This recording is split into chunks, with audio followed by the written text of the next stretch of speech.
Welcome to the video on getters and setters. So what are getters and setters? What problems they solve and how to use them we will discuss in this video. So before going any further, let us consider a situation. Suppose we have an object called person and it has two properties. First name, its value is John, and last name, its value is 2. Now when we can access the first name and last name as person.first name and similarly person.last name. Let's see, we get John Doe. Now let us suppose we want the full name of the person. So what we can do is we can get the first name and the last name and append the first name and last name with a space in between. So let us see.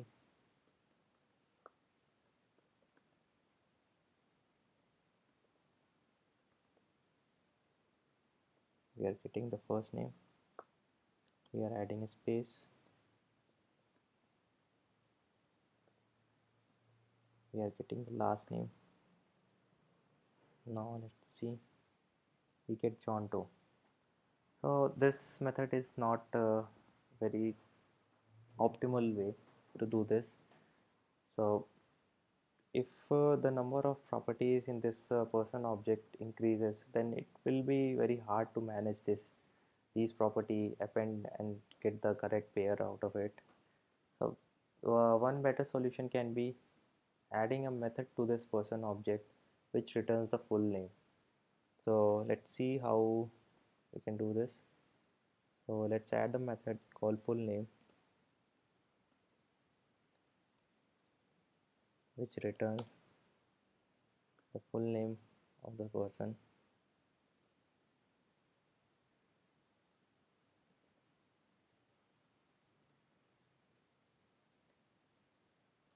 And now when we want to access the full name, we can access it via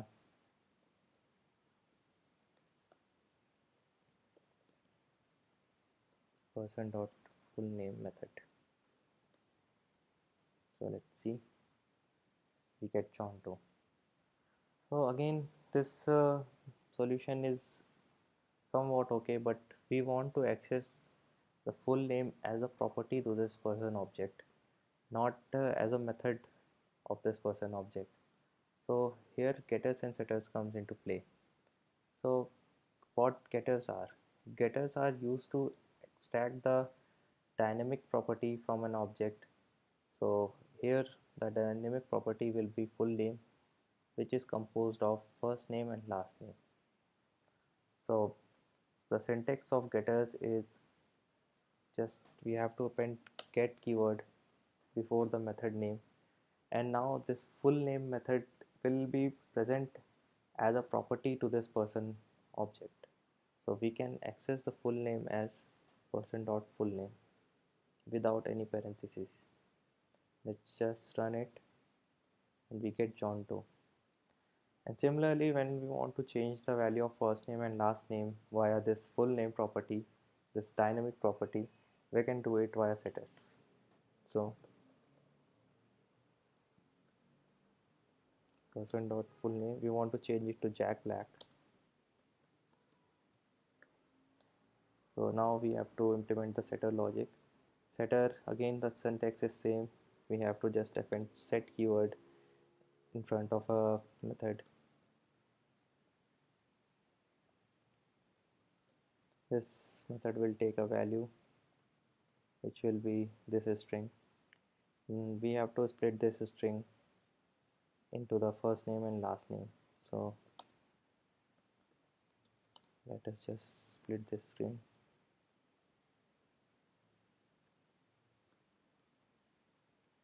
Put the space and store the first name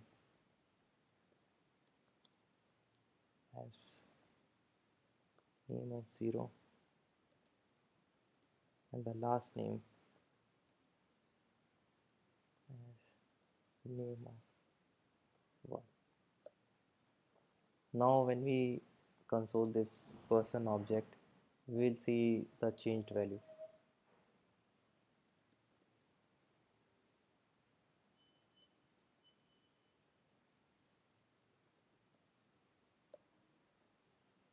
So we get first name Jack, full name Jack Black, last name Black.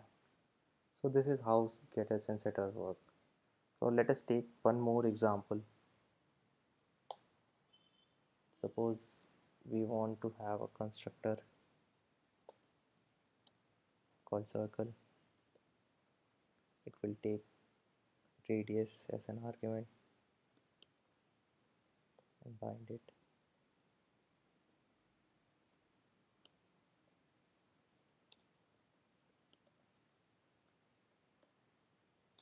Let's create an object from this circle constructor.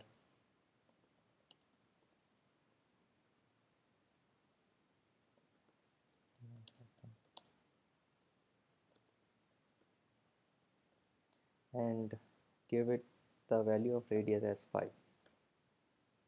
Now when we console this my circle object, we get our object with which have a property called radius and its value will be 5. Circle will get radius 5, an object with value radius 5. And suppose we want to have this object, this object will contain a property called area and circumference. We want to have this sort of functionality. So what we can do is we can add a prototype to this circle constructor, and in that prototype we will define our formula for calculating the area and circumference. And as this object, my circle object, is created from this circle constructor, so it will automatically have those area and circumference as the property. So let us just create it. So we can use object.define property method of JavaScript. Object.define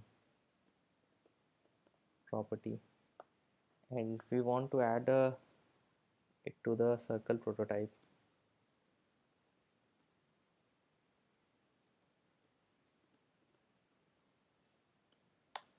And the name of the property will be area, and the property will be, it will be a getter, so get function. This function will return the area of the circle. Now the area of circle is pi r square, so it will return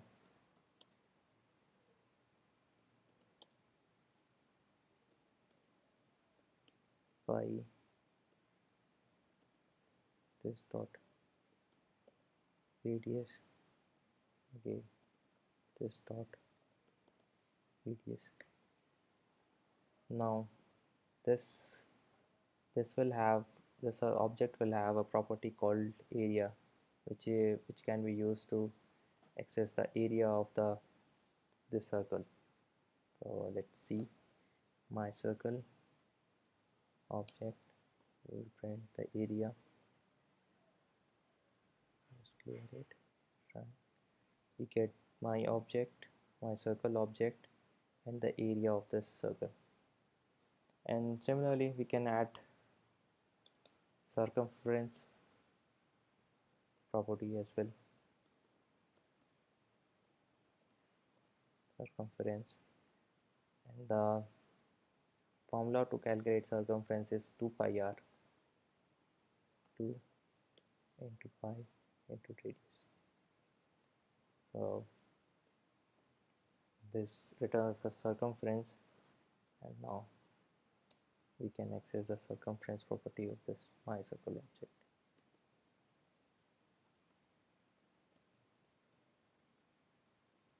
So let's just clear it and run. So this is the my circle object, this is area, and this is the circumference of the circle.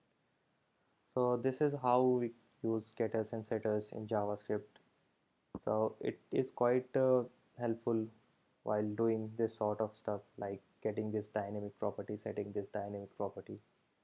So yeah, that's all from my side. Thank you.